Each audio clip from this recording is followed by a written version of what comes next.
പ്രവാസലോകത്തെ വാർത്തകൾ.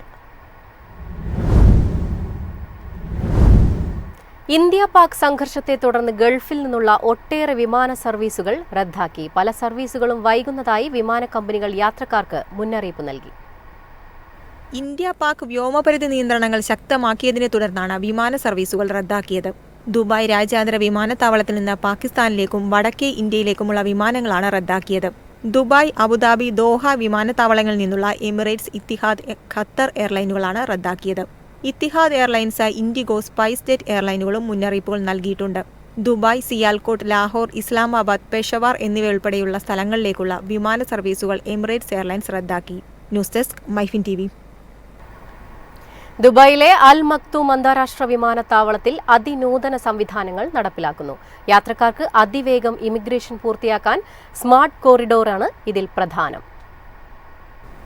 വിമാനത്താവളത്തിൽ സജ്ജമാക്കുന്ന സ്മാർട്ട് ഇടനാഴികളിലൂടെ വെറും സെക്കൻഡുകൾ കൊണ്ട് യാത്രക്കാർക്ക് ഇമിഗ്രേഷൻ പൂർത്തിയാക്കാം. നിലവിൽ ദുബായിലെ അന്താരാഷ്ട്ര വിമാനത്താവളത്തിലെ സ്മാർട്ട് ഗേറ്റുകൾ വഴി ഒരു സമയം ഒരു യാത്രക്കാരനാണ് കടന്നുപോകാൻ കഴിയുന്നതെങ്കിൽ പുതിയ വിമാനത്താവളത്തിൽ സ്മാർട്ട് കോറിഡോർ വഴി ഒരു സമയം 10 പേർക്ക് കടന്നുപോകാനാകും. നേരത്തെ പാസ്പോർട്ട് പരിശോധിക്കാനും സ്റ്റാമ്പ് ചെയ്യാനുമുള്ള നടപടിക്രമങ്ങൾ വേണ്ടിവന്നിരുന്നു. എന്നാൽ ഇപ്പോൾ എല്ലാ പാസ്പോർട്ടുകളും ആർട്ടിഫിഷ്യൽ ഇന്റലിജൻസ് ഉപയോഗിച്ച് പരിശോധിക്കാനാകും. നിലവിൽ ദുബായ് എയർപോർട്ടിൽ കുട്ടികൾക്കും അമ്മമാർക്കും പ്രായമായ യാത്രക്കാർക്കുമായി പ്രത്യേക കൗണ്ടറുകൾ പ്രവർത്തിക്കുന്നുണ്ട്.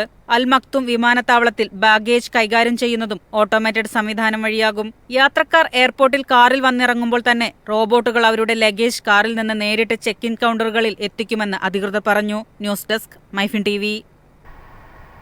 പാകിസ്ഥാനിലേക്ക് യാത്ര ചെയ്യുന്നത് പൗരന്മാരെ വിലക്കി US. ഭീകരാക്രമണ സാധ്യത കണക്കിലെടുത്താണ് US സ്റ്റേറ്റ് ഡിപ്പാർട്ട്മെന്റ് ജാഗ്രതാ മുന്നറിയിപ്പ് നൽകിയത്.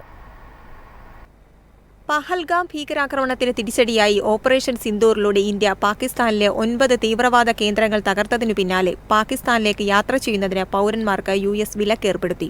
ഇന്ത്യ പാക് അതിർത്തി നിയന്ത്രണ രേഖ ബലൂചിസ്ഥാൻ പ്രവിശ്യകളിലേക്ക് യാത്ര ചെയ്യുന്നതിനാണ് വിലക്ക്.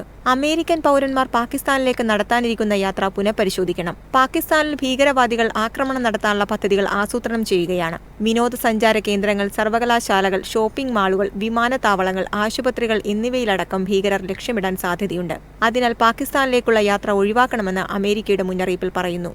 US എംബസി ഉൾപ്പെടെയുള്ള കേന്ദ്രങ്ങൾക്കെതിരെ ഭീകരാക്രമണ ഭീഷണി ഉണ്ടായിരുന്നെന്നും അമേരിക്കൻ എംബസിയുടെ മുന്നറിയിപ്പിൽ പറയുന്നു. News desk, MyFin TV. ഖത്തറിന്റെ വൈദ്യുതി അടിസ്ഥാന സൗകര്യങ്ങൾ വികസിപ്പിക്കുന്നതിന് 310 കോടി റിയാലിന്റെ പദ്ധതി. പുതിയ കരാറുകൾ പ്രകാരം രാജ്യത്തിന്റെ വിവിധ ഭാഗങ്ങളിലായി 7 ഹൈ വോൾട്ടേജ് സബ്സ്റ്റേഷനുകൾ സ്ഥാപിക്കും.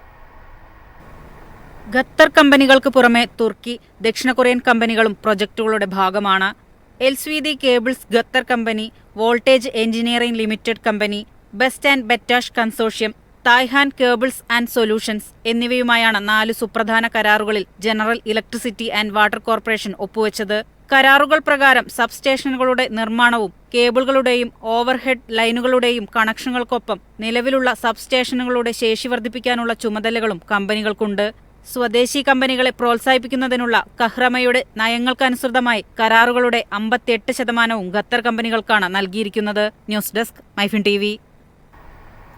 അബുദാബിയിലെ സ്കൂളുകളിൽ മൊബൈൽ ഫോൺ, സ്മാർട്ട് വാച്ച് ഉപയോഗത്തിന് വിലക്ക്. ഇവ സ്കൂളിലേക്ക് കൊണ്ടുവന്നാൽ പിടിച്ചെടുക്കാൻ വിദ്യാഭ്യാസ വകുപ്പ് ഉത്തരവിട്ടു.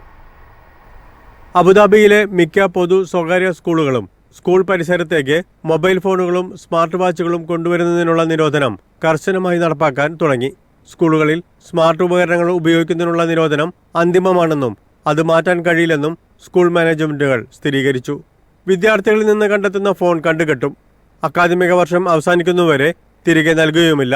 മൊബൈൽ ഫോണുകൾക്ക് പുറമെ സ്മാർട്ട് വാച്ചുകളും ഇലക്ട്രോണിക് ഗെയിമിംഗ് ഉപകരണങ്ങളും നിരോധനത്തിൽ ഉൾപ്പെടുമെന്ന് സ്കൂളുകൾ വ്യക്തമാക്കി. ആദ്യഘട്ട നിയമം ലംഘിച്ചാൽ 1 മാസത്തേക്ക് ഫോണും സ്മാർട്ട് വാച്ചും പിടിച്ചുവയ്ക്കും. നിയമലംഘനം ആവർത്തിച്ചാൽ വിദ്യാഭ്യാസ വർഷം മുഴുവനും പിടിച്ചുവയ്ക്കും. ഫോണിൽ മറ്റു വിദ്യാർത്ഥികളുടെയോ അധ്യാപകരുടെയോ സ്കൂൾ ജീവനക്കാരുടെയോ ഫോട്ടോ കണ്ടെത്തിയാൽ കേസ് ബാലാവകാശ യൂണിറ്റിനെ കൈമാറും. അനുമതിയില്ലാതെ ക്യാമറ സ്കൂളിൽ കൊണ്ടുവരുന്നതും വിലക്കിയിട്ടുണ്ട്. News desk, MyFin TV.